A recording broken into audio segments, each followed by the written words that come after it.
Bonjour et bienvenue sur Créatif Acidulé. Tu as envie de créer, de t'amuser, de pâtisser? Alors c'est parti! Aujourd'hui, je vais te montrer comment réaliser un gâteau nantais.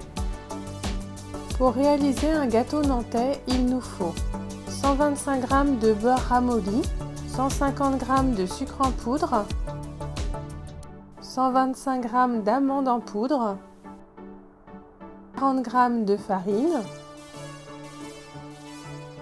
3 œufs, 10 cl de rhum brun et 100 g de sucre glace. Je commence par préchauffer le four à 180 degrés. Dans mon saladier, je vais mettre le beurre ramolli et ajouter le sucre progressivement.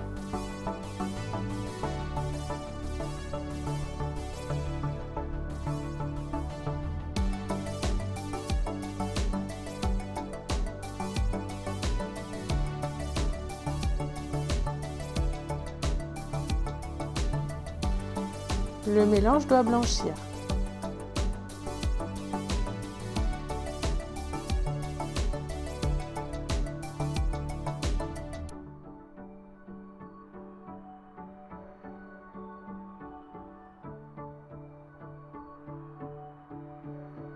Je longe bien les bords pour ne pas laisser de sucre.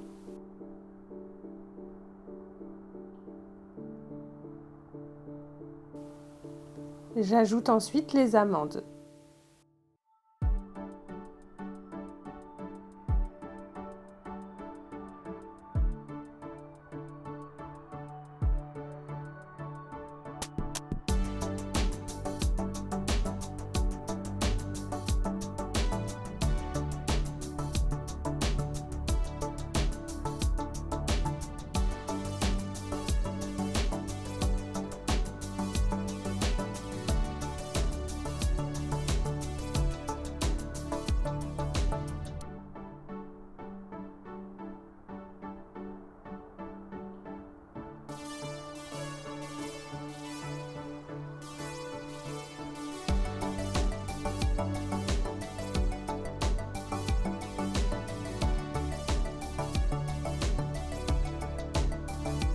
Je vais maintenant casser mes œufs.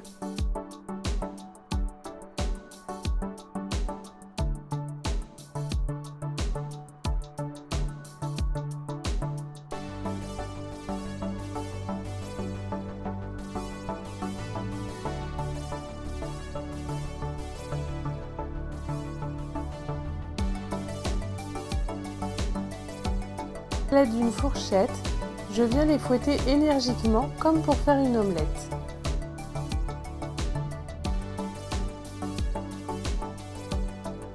Il faut bien que le jaune et le blanc soient mélangés.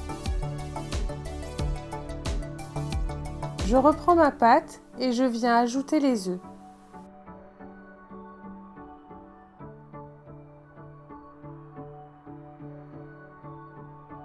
Puis, je remue jusqu'à ce que la pâte soit homogène.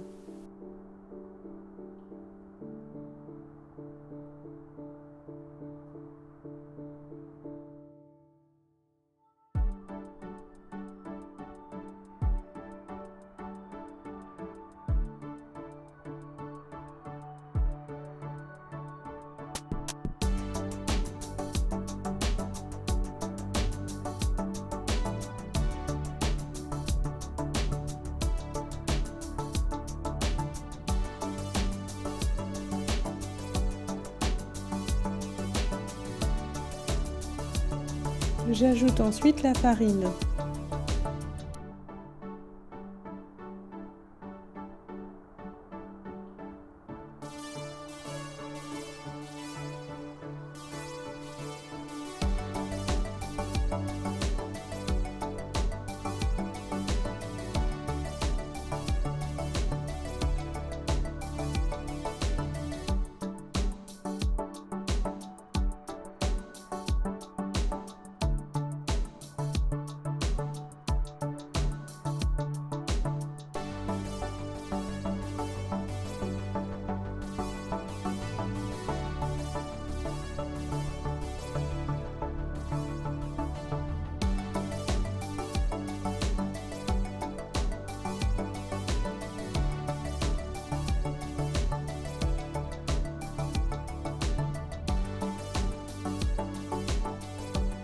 J'ajoute un tiers de rhum, soit 33 ml à ma pâte et je remue.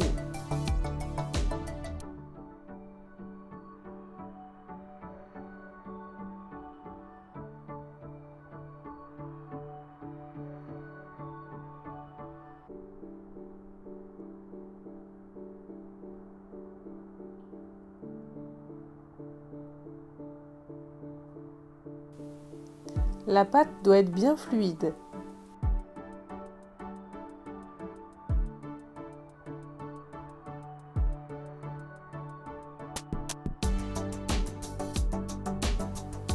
Je beurre ensuite mon moule à gâteau pour ne pas que la pâte accroche.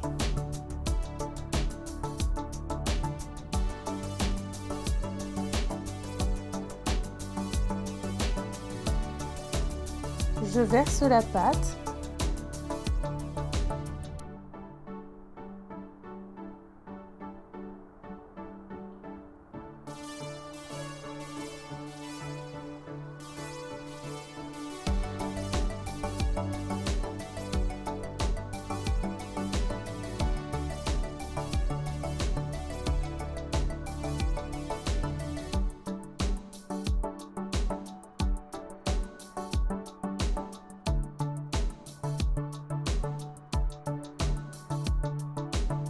Et j'enfonde pendant 45 minutes.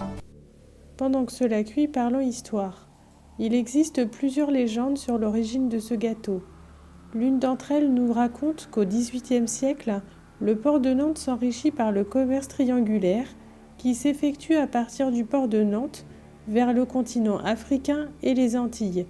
Et on voit débarquer des produits en provenance des colonies comme le sucre de canne, le rhum, la vanille, etc.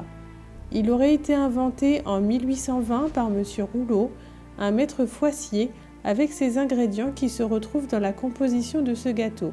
Une autre version de l'histoire du gâteau nantais indique que les marins partaient de Nantes avec des biscuits, c'est-à-dire des gâteaux cuits 2 fois, bis, cuit, pour qu'ils se conservent plus longtemps. Cependant, les matelots n'arrivaient pas à les manger car ils étaient trop secs. Leurs dents étaient souvent en mauvais état à cause du scorbut. Alors, pour pouvoir les consommer, ils les trempaient dans du rhum. Revenons maintenant à notre gâteau. Je vérifie que la cuisson de notre gâteau est parfaite.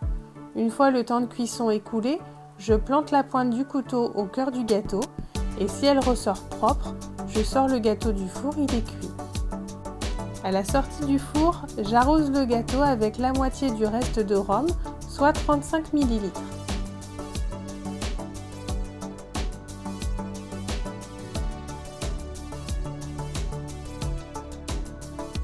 Puis, je le laisse refroidir.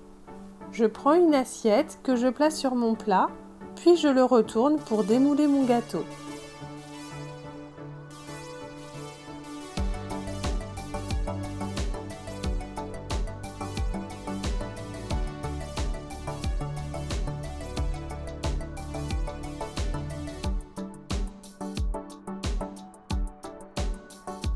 Une fois froid, je prépare mon glaçage.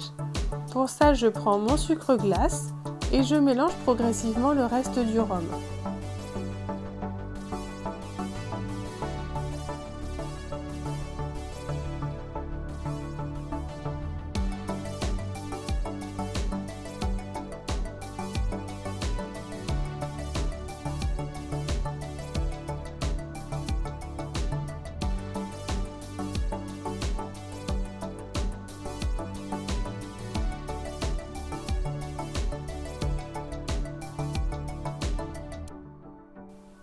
J'étale ensuite mon glaçage.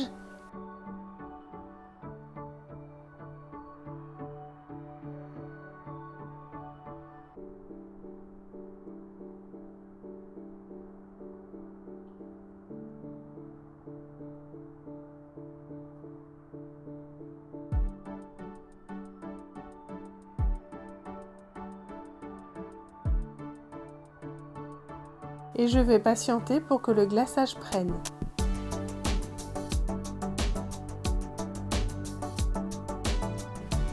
Voilà, c'est terminé pour aujourd'hui. Si l'épisode t'a plu, n'hésite pas à mettre un pouce et à partager à tous tes amis. On se retrouve mardi prochain pour un nouvel épisode. Pour ne pas le louper, tu peux activer la cloche et t'abonner à la chaîne. Bonne journée, sois créatif et amuse-toi bien!